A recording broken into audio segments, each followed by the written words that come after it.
impresionante a lo que tienen que enfrentarse. ¿Ustedes escuchan la voz angustiada de esa médica? La voz de hartazgo que también tiene, de estar trabajando a destajo, de que casi pasaron 2 años y que se siguen sucediendo estas situaciones. Parece increíble que no se haya podido resolver algo tan simple como generar espacios para que la gente se pueda testear. Tenemos en la mesa invitados que está en la Argentina. Pablo Goldsmith es un virólogo, él es argentino pero reside en Francia, está de visita en el país. Le agradecemos que haya venido para darnos una mirada local y una mirada internacional de la pandemia para tratar de comparar qué se está haciendo bien y qué es lo que se está haciendo mal en el país. Usted, doctor, buen día. Cuando ve estas imágenes, ¿qué es lo que siente? Mire, lo primero que yo puedo decir es calmar un poco el ambiente, calmar a la gente y calmar la histeria que se está viviendo en todo el mundo por problemas que, si usted quiere, podemos hablarlos, de una enfermedad respiratoria viral que produce efectos graves en personas vulnerables y en personas mayores. De ahí hay algo que es muy importante de señalar y que lo escribí en el último artículo, que tiene que ver con lo que dijo un escritor francés, Camus, que dijo: mal nombrar las cosas agrega infelicidad al mundo. Y estamos agregando infelicidad. Y le puedo explicar por qué. Cuando aparece este virus en la China, se desarrolla un test de PCR y se desarrolla un test de antígeno para gente que llega a las urgencias del hospital de Wuhan con fiebre, con síntomas y con tos. Estos test que se están utilizando ahora son test de confirmación de diagnóstico clínico, no se validaron en poblaciones sanas. Entonces, ¿por qué enloquecer con que hay que hisopar a todo el mundo cuando el valor pronóstico de los falsos positivos y falsos negativos es alto? En la revista Argentina de Salud Pública publiqué el año pasado, en diciembre, un análisis de todas las publicaciones para tranquilizar a la gente, y hay que leerlo. Porque no es porque uno haga hisopados a todo el mundo y porque se enloquezca la población que las cosas se van a arreglar. Hay población vulnerable, hay que ocuparse de ellos. Yo pienso que la autoridad sanitaria está haciendo lo mejor que puede, pero ya basta de estar todo el día ocupando todo el espacio mediático y científico con cosas mal nombradas, como por ejemplo un hisopado que no es para la población sana, y segundo, inyecciones creyendo que mal nombradas, y de eso, si usted quiere, podemos hablar. Entonces, no es un problema solo de la República Argentina o de América Latina, es un problema del mundo, y tiene que ver sobre todo con una historia de el conocimiento de la virología de mis colegas y de algunos que están apareciendo como paracaidistas, dando opiniones de cosas que no se conocen, porque las infecciones respiratorias las conocemos claramente, la manera de tratarlas, de diagnosticarlas desde el 2003. ¿Qué pasa que ahora están todos enloquecidos con esto? Yo realmente no entiendo. Tenemos medios rápidos de comunicación, tenemos los smartphones, tenemos una especie de excitación permanente en la cual los noticieros, por ejemplo, de Francia, de hoy a la mañana, 90% hablaban de un problema que prácticamente no produce hospitalizaciones en terapia intensiva. Y la gente puede morir de infarto o de un AVC por la placa que tenemos aquí, y no se les están haciendo en este momento ecografías para ver qué pasa en la carótida. Entonces, cuando uno ve todo esto y la cantidad de espacio que ocupa, hablar de hisopados, hablar de la violencia de estos test que no están mal nombrados, y hablar de unas inyecciones que están mal nombradas y de una enfermedad que está mal nombrada, todo esto hace que estemos agregando infelicidad. Doctor, hablando de infelicidad, vemos la infelicidad del personal de salud, ¿no? Que hace 2 años batalla y tiene que enfrentarse a esta situación. No nos olvidemos que en la Argentina hubo más de 117.000 muertos, ¿eh? O sea, hubo una pandemia. Estoy hablando solamente de los números de nuestro país. Los números en otros lugares del mundo son otros. Pero, ¿qué piensa usted de esta agresión, de estas agresiones, de esta situación de tensión que existe entre el personal de salud? Usted ve que usted está hablando de una cifra de muertos y cuando uno empieza a analizar toda la mortalidad realmente, directamente implicada a un virus respiratorio, por ejemplo en España, en Francia o en Europa, uno puede decir que hubo un 7 al 9% más de muertos que el año que hubo más muertos, lo que significa que los datos no son claros. Segundo, 30, 70 veces más gente de más de 70 años. Entonces, estamos enloqueciendo con noticias, estamos ocupando, yo estoy acá ocupando espacio que tal vez tendrían que ocupar otros especialistas de problemas que son muchísimo más urgentes en la Argentina. Y bueno, hubo 119.000 personas que fallecieron, directa o indirectamente asociados a una infección respiratoria. ¿Cuál es realmente el rol de este virus? Se piensa que a lo mejor aumentó de 7% la mortalidad. ¿Y por qué? Porque en un principio no se estudió lo que se sabía. Se sabía del SARS y del MERS que las infecciones virales respiratorias no alcanzaba con decir tómese un paracetamol o tómese ibuprofeno y quédese en su casa. O sea, es algo que el mundo no vio. No, que mis colegas no leyeron. Porque todo esto que yo le cuento no lo invento.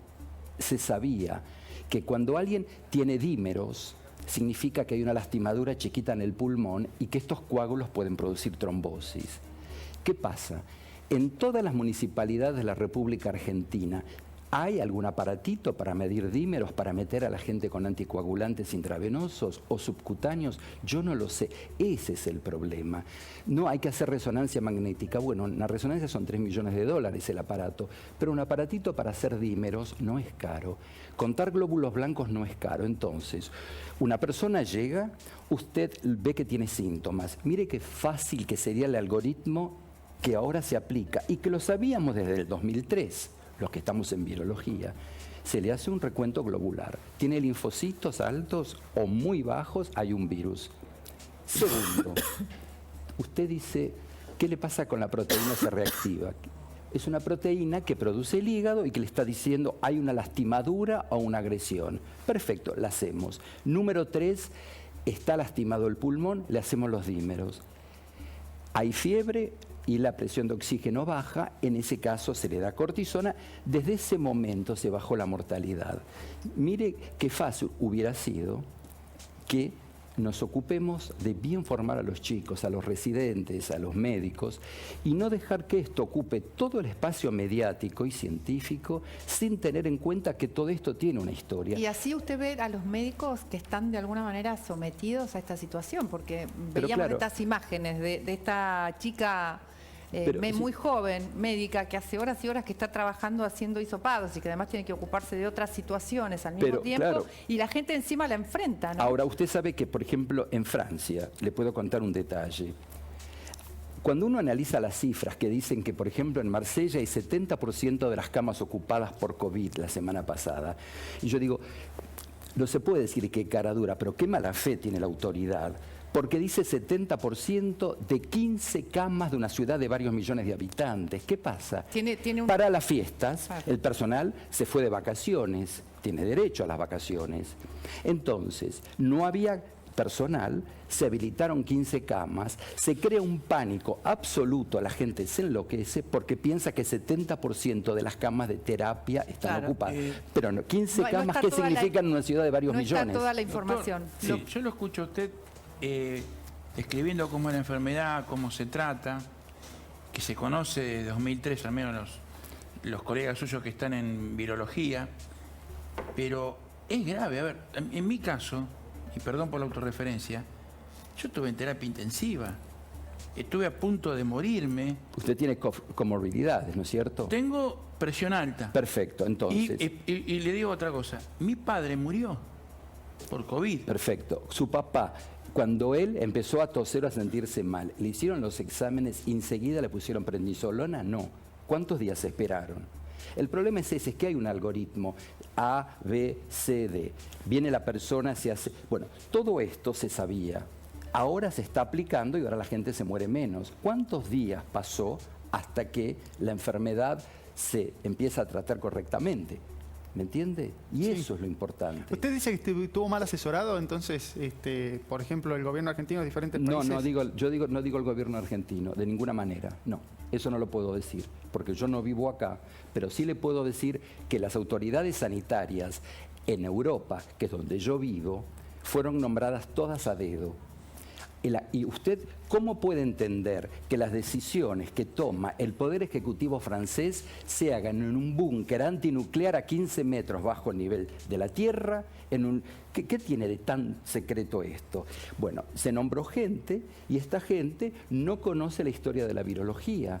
Entonces, ¿qué pasa? Si usted hace las cosas simplemente, hay gente vulnerable, hay gente hipertensa, hay gente que es diabética, y la obesidad se sabe que es una enfermedad inflamatoria crónica. La gente que está en sobrepeso tiene una inflamación crónica. Entonces, esa gente es vulnerable. ¿Vulnerable a qué? A cualquier virus respiratorio. Interesantísima la charla, doctor. Ahora tenemos que irnos a Mendoza, porque estas imágenes que estábamos viendo recién, que yo le mostraba, de una absoluta tensión en un centro de salud entre los pacientes y los médicos, ocurre en Mendoza. Y vamos ahí entonces a hablar con Rodolfo Guillén, que es un médico que coordina toda la salud de esa provincia. ¿Qué tal, Rodolfo? ¿Cómo le va? Buenos días. Bueno, buenos días. Permíteme corregirte. No soy médico, soy bioquímico y coordino la salud del Valle de Uco. Muy bien. La salud del Valle de Uco, entonces, esto sucedió en Tunuyán, ¿no? Que es en Valle de Uco y es, me dijo, bioquímico. Entonces, Rodolfo Guillén, bioquímico. ¿Cómo le va, Rodolfo? Mariana, buen día. Buen día, ¿cómo está? ¿Qué es lo que está sucediendo en Mendoza? No, bueno, todo ocurrió puntualmente el día lunes a la noche. A ver, como fue el caso de las fiestas, de los viajes egresados, de las reuniones familiares y de la llegada de una variante absolutamente mucho más contagiosa que la variante Omicron, se produjo una explosión de casos y el sistema de salud tiene una respuesta adecuada para una determinada cantidad de casos y exclusivamente ese día hubo una demanda sorpresivamente elevada de testeos, algunos casos, algunos pacientes con síntomas, otros pacientes porque querían viajar, distintas razones. La cuestión es que un centro de testeo que estaba diseñado para una demanda de 40, 50 personas, de repente tuvo una demanda de 250 personas.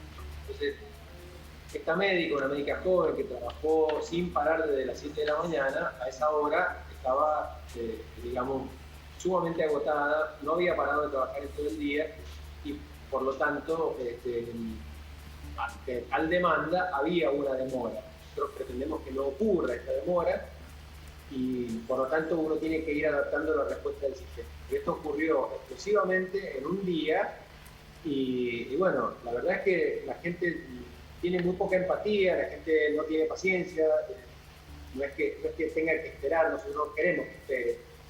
Pero se dio un hecho muy puntual, en una situación muy puntual, y la verdad es que nada justifica que se agreda, aunque sea verbal y psicológicamente, a una persona que está trabajando para atender a todo el mundo, una persona que trabajó con mucha responsabilidad, con mucho profesionalismo y con mucho respeto. Lo que pasa es que en un momento la situación la desbordó. En virtud de esto que ocurrió, bueno, tanto el director del hospital regional como el jefe de la guardia concurrieron al lugar para mejorar la atención en ese momento puntualmente y a partir de ahí hemos estado haciendo los ajustes y la sumatoria de personal para que la respuesta sea acorde a la demanda de testeos que estamos teniendo. Muchísimas gracias por la explicación, Rodolfo Guillén, bioquímico, coordinador de salud del Valle de Uco. Gracias. Gracias a usted. Pablo, ¿qué opina de esto que sucede en la Argentina, ¿no? De esta tensión en el sistema de salud permanente? Hoy se están viendo muchos casos de violencia. Es lo mismo que está pasando en todos los otros países, pero sobre todo en Francia, en el cual ahora los servicios de urgencia tienen que tener gente de seguridad y un cartel que diga que toda persona que agreda, pero esto ya desde hace 3 años, toda persona que agreda al personal tiene inmediatamente una denuncia penal. Pero por otro lado hay algo que es muy importante. Todo el mundo habla de lo bien que están funcionando los servicios de salud, por ejemplo, de medicina socializada en Francia, cosa que yo estoy de acuerdo, lo mismo en Mónaco, funciona bien, pero ¿por qué también funcionan bien? Funcionan bien por una sola cosa, que es los sueldos miserables que se le pagan a los médicos y a las enfermeras. Entonces, ¿qué pasa? Las chicas que terminan de enfermeras y que tienen que hacer 8 horas a la mañana y después a la tarde, después a la noche, un año y medio aprender el oficio. Y yo le voy a dar una cifra. Ganan más o menos entre 1.400 y 1.500 euros. Acá en la Argentina, hoy, a la devaluación parece muchísimo, pero hace 3 años no era nada. Claro. ¿Qué pasa? Si las chicas cruzan la frontera y se van a Suiza, empiezan en 3.004 y se nos van todas. Entonces, en un sistema que paga mal, no es el problema hoy del COVID o la terapia intensiva, es que es un sistema que se basa en pagar mal al personal creyendo que la vocación alcanza. La nueva generación dice, yo no, Claro. yo me voy a las 5. Los chicos que son residentes están ganando menos que los visitadores médicos. Entonces, cuando usted mira, por ejemplo, le doy un ejemplo, hay un examen para la residencia y se elige en función de la nota. ¿Qué es lo que se elegía siempre? Cirugía o bioquímica patológica, pediatría o ginecología. ¿Qué eligen los chicos ahora? Dermatología para las arrugas o para cósmeto y oftalmología para operar de láser. ¿Por qué? Porque no hay que levantarse de noche. Entonces, llegamos a un sistema... Es más redituable, ¿no? Claro, pero inclusive en el servicio público la gente está tan mal pagada, entonces no hay camas. Pero no es que no hay camas, porque necesitábamos en Francia 12.000. Había 5.000. El gobierno dijo, vamos a abrir. Abrieron 2.000 más, pero no son de terapia, son camas de cuidados intensivos y no de terapia intensiva, en el cual tampoco hay personal. Entonces, cuando los medios dicen tenemos una tasa de ocupación de 40% de COVID, yo digo de nuevo, por eso digo, mal nombrar las cosas es lo que produce el problema. Hay mucha falacia muchas veces en la comunicación, doctor, ¿no? En la comunicación médica justamente y lleva esto a tener miedo, incertidumbre, sobre todo por lo que usted está diciendo, la población no entendemos nosotros de esta situación y creemos ante una matrícula que te dice soy médico, pues dices, bueno, más que yo sabe, y de ahí nos encontramos con esto. Usted dice, hay muchos que son médicos pero que no saben de virología porque se formaron en otro tema.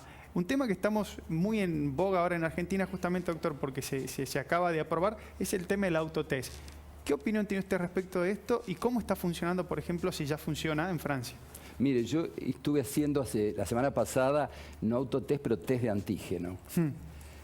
Fue una locura porque la gente quería ir a ver a los abuelos en Navidad, entonces, bueno, había colas, entonces fui a hacer un reemplazo y ayudar a una chica italiana que es farmacéutica, que bueno, había cola, la gente estaba enloquecida, había que tomar cita y se daba una cita cada 15 minutos. Mónaco estaba lleno de gente, toda la frontera italiana y francesa llena de gente que venían a hacerse el test.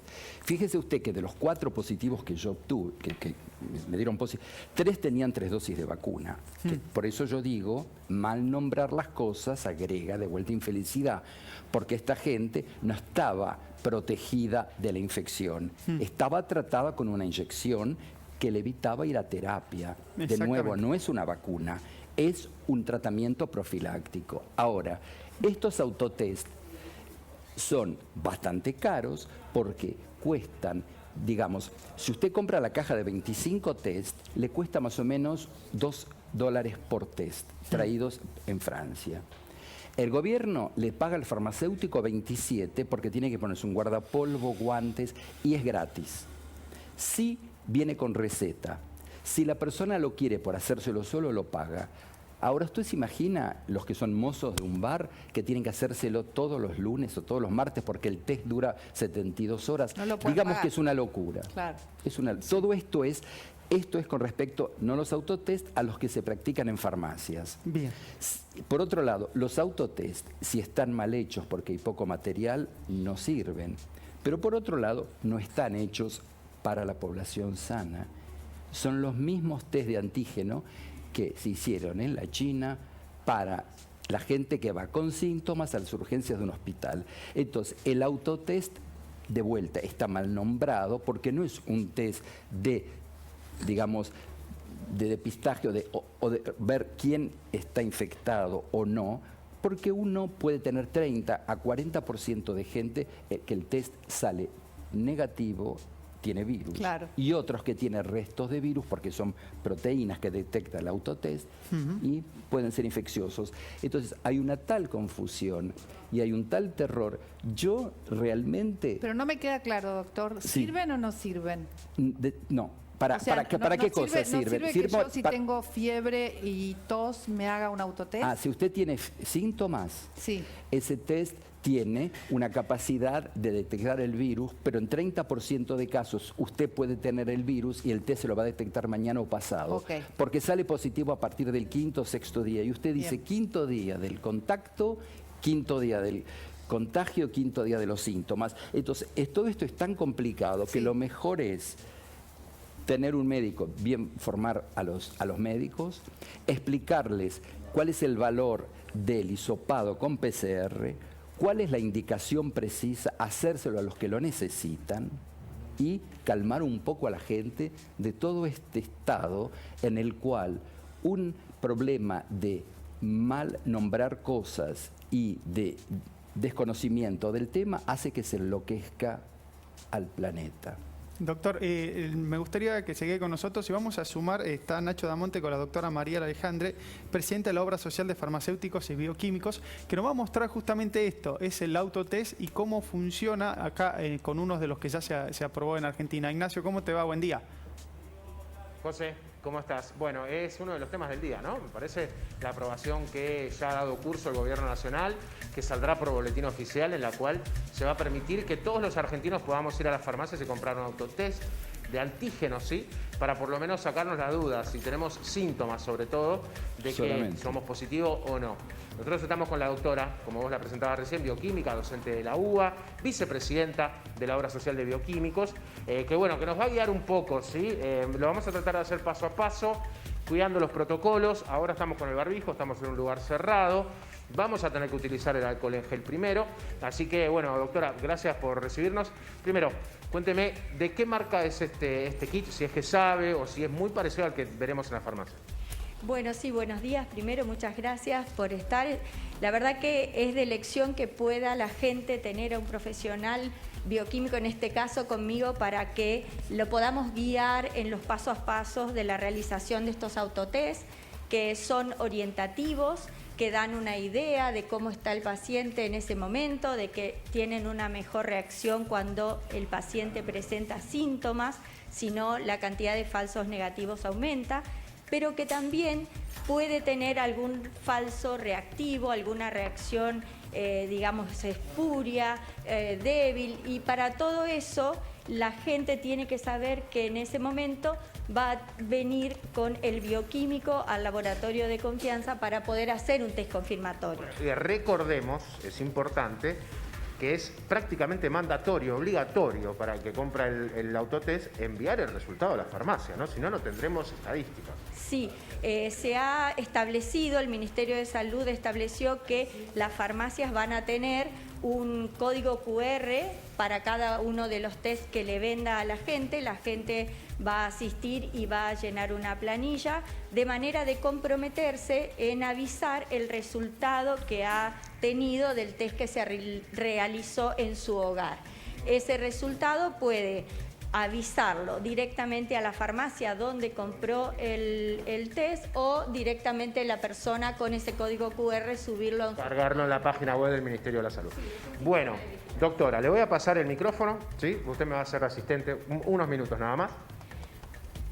Bueno, lo recomendable es que se higienicen las manos. Si Bien. están en su casa lo pueden hacer con agua y jabón, si no con el alcohol en gel, como en este caso.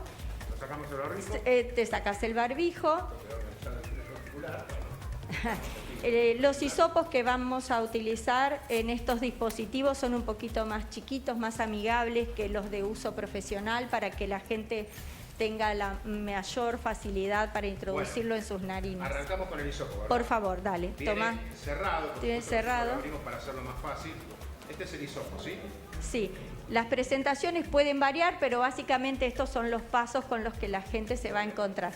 Ahí tenés que poner hacia atrás un poquito la cabeza, levantando el mentón. Claro, Sí, empezamos a introducirlo en tus fosas nasales un poquito más adentro, todo lo que puedas sin que moleste, y girar como estás haciendo vos con los dedos el manguito para que el hisopo roce todas las superficies y obtenga muestra. Podés hacerlo en las dos fosas nasales. Es mejor para tener una muestra lo más representativa posible, para no tener falsos negativos, que es una de las mayores inconvenientes. Una vez que ya tomaste la muestra, lo colocas adentro del tubito. Este es el tubito que viene dentro Sí, del kit. dentro del kit es un tubo plástico amigable. Poné por favor la muestra adentro, ahí está. Déjalo ahí y colocas ahora gotas de un reactivo iniciador. La presentación puede ser distinta, puede venir un sobrecito ya con la cantidad de gotas necesarias. En este caso colocas 10 gotas. 10 gotas, a ver.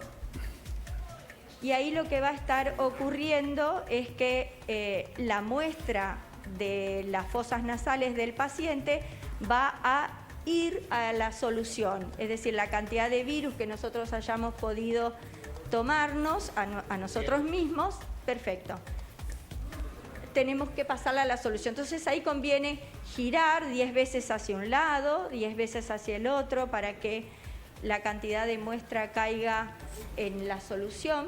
No cambia nada si yo pongo más gotitas, ¿no? En realidad, ahí empezamos con un problema. Tendríamos que ser los más estrictamente posibles. Por ahí es el temor que tenemos los profesionales de que se hagan de manera incorrecta estos test. Por eso la posibilidad que me dan de educar a la población como bioquímico especialista en análisis clínicos es de elección. Muy bien, ahora colocas el hisopo por ahora en un papel, lo tapás. Es un tapón que tiene también la función de gotero. Es un tapón gotero. Un tapón gotero. Ahí ya está la muestra y está con el reactivo y estás en condiciones de colocarlo en el cassette de reacción.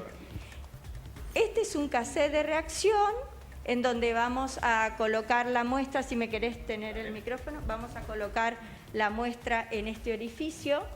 Y lo que va a ocurrir aquí es un análisis clínico, va a ocurrir una inmunocromatografía, por la cual lo que vamos a ver, aunque parezca un nombre difícil, es si hay o no hay proteínas del coronavirus en la secreción en la muestra que vos te tomaste. Acá va a ser muy importante que la gente vea si da una primera línea que tiene que estar en la C. Exacto, en la C de control. Si ese cassette que compra no da esa línea, lo tiene que tirar. Ese cassette no sirve porque esa línea de control lo que nos asegura es que toda la línea de fabricación, conservación, comercialización, dispensación fue adecuada, la conservación de estos test. Así que si no da esa línea, no sirve lo que estamos haciendo. Primero que hay que ver que aparezca una línea de qué color. En general las líneas son rosadas o rojas, ¿no? Luego esa línea se va a acompañar de una segunda línea en el lugar de T, del test donde está ocurriendo, si es positiva, o no va a acompañarse de ninguna línea si es negativa.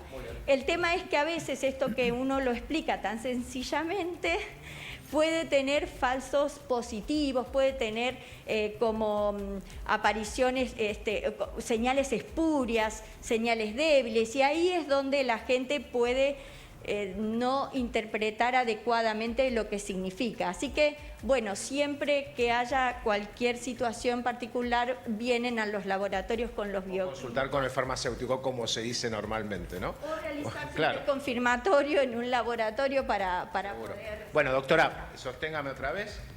A ver, Ahora agarro el colo... casillito. Bien, Nacho, Perfecto, colocarías... A ver, Nacho. Muy bien, Nacho. La muestra. Esta es la muestra. Está bien, ¿no, Mariana? Está perfecto. Perfecto.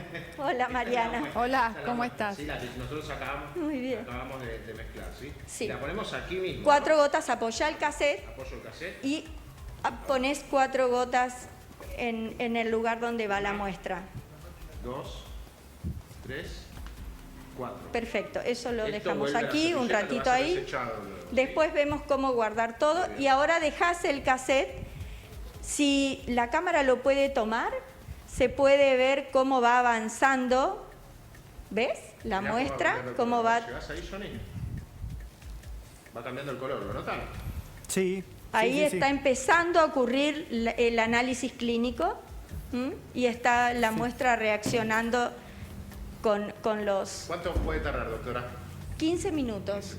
Hay que esperar 15 minutos para tener un resultado adecuado, ni más ni menos, ¿eh? Si nos apuramos, podemos estar no viendo una señal que aparezca más tardíamente, y si dejamos pasar podemos tener señales espurias que no significan nada y también complica la interpretación, que es lo más difícil, ¿no? Doctora, me gustaría... A ver, bueno, si tienen alguna Nacho, consulta, sí, me los está escuchando, gustaría doctor. consultarle justamente, acá lo tenemos en el piso al doctor Goldsmith, que estaba viendo este paso a paso y hacía diferentes caras. Doctor, lo que está viendo usted ahí como profesional de salud, ¿qué le parece?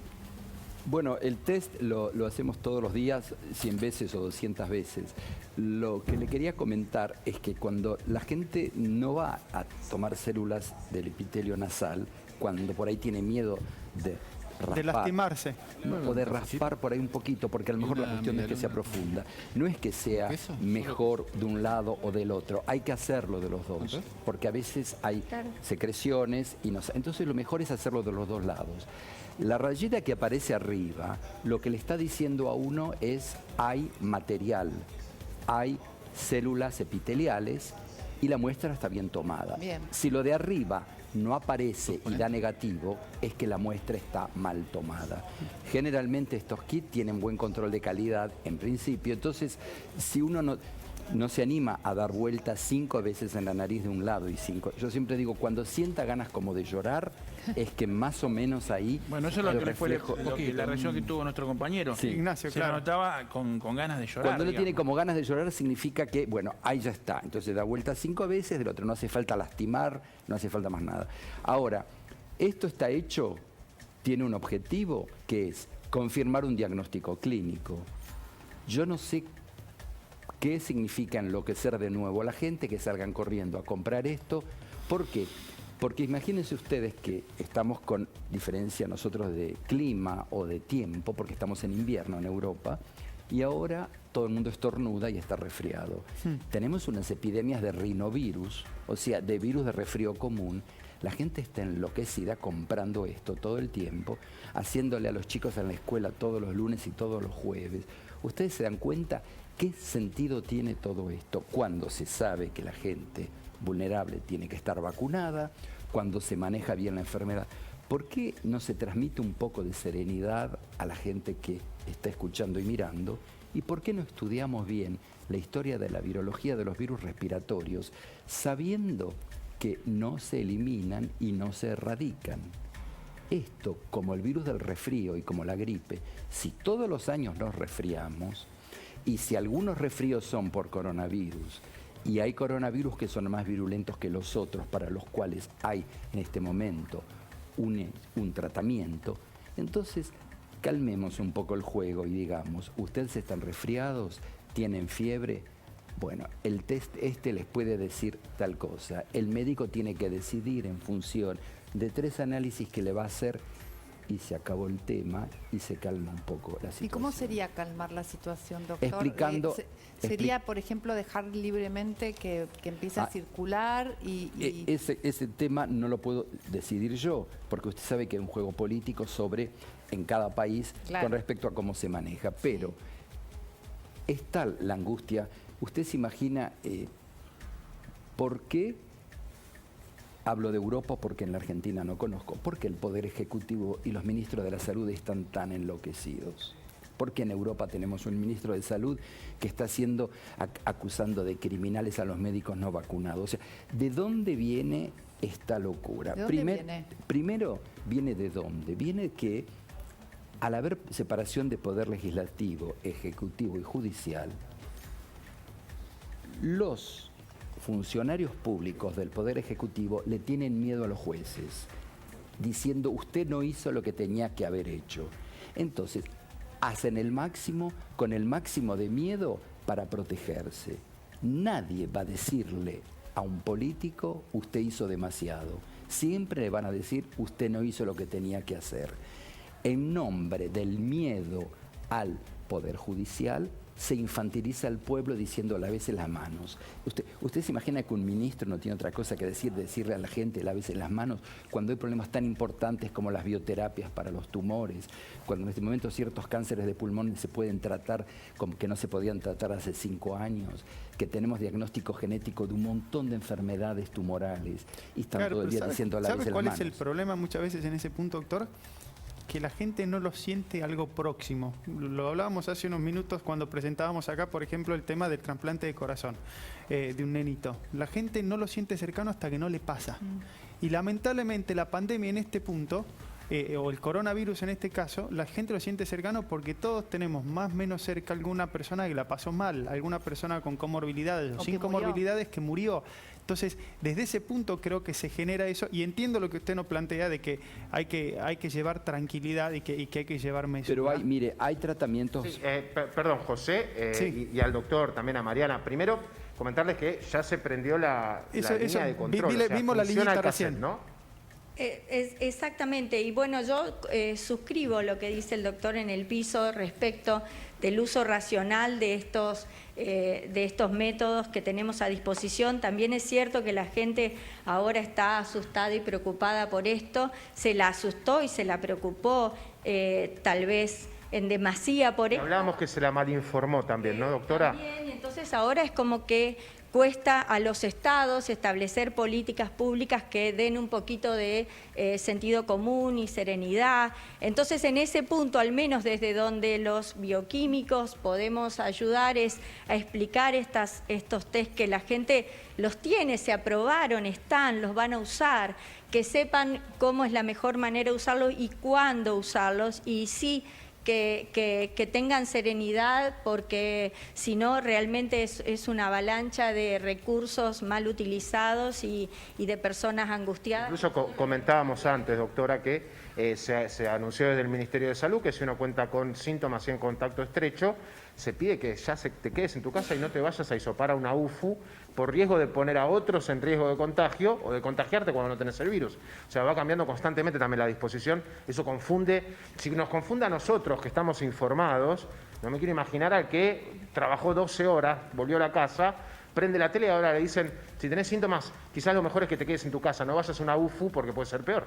Claro, uno dice, bueno, ¿qué hago? Y ahí también una oportunidad desaprovechada de contar, además del sistema público de atención, con el sistema privado de atención, que obras sociales y prepagas, como la obra social de farmacéuticos y bioquímicos, que desde el principio del 2020 establecimos un módulo COVID, por el cual se reconocía estos análisis directos en los laboratorios para los ciudadanos. Es una manera también de dar una opción que no sea tan onerosa, para que la gente tampoco se vuelque desesperadamente al sistema público. Hablamos que pueden llegar a costar entre 1.800 pesos y 2.500 pesos, ¿no? Exactamente, o tal vez 2.500. Si uno lo piensa, estos test que uno puede comprar en farmacia, o mismo los análisis que se realizan en los laboratorios de análisis clínico, uno lo piensa para un grupo familiar, realmente se torna un presupuesto. Y si las obras sociales y prepagas no reconocen esta prestación como lo hace la OSFIB,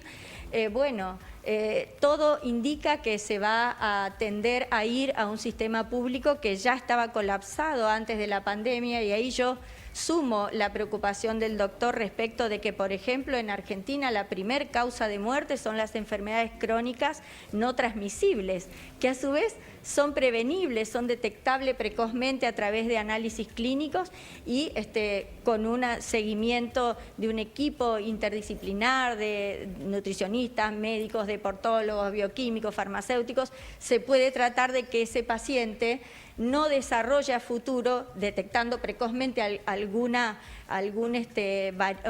variación en sus test, no desarrolla a futuro una diabetes, un infarto. Exacto. La medicina preventiva es la mejor de las medicinas, como es un mantra que en los últimos años estamos tratando todos de incorporar.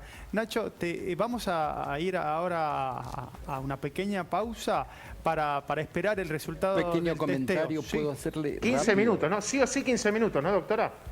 Un segundito nada más. Sí o sí 15 minutos tarda. 15 minutos. Tuvimos que hablar nosotros con respecto al costo de estos test.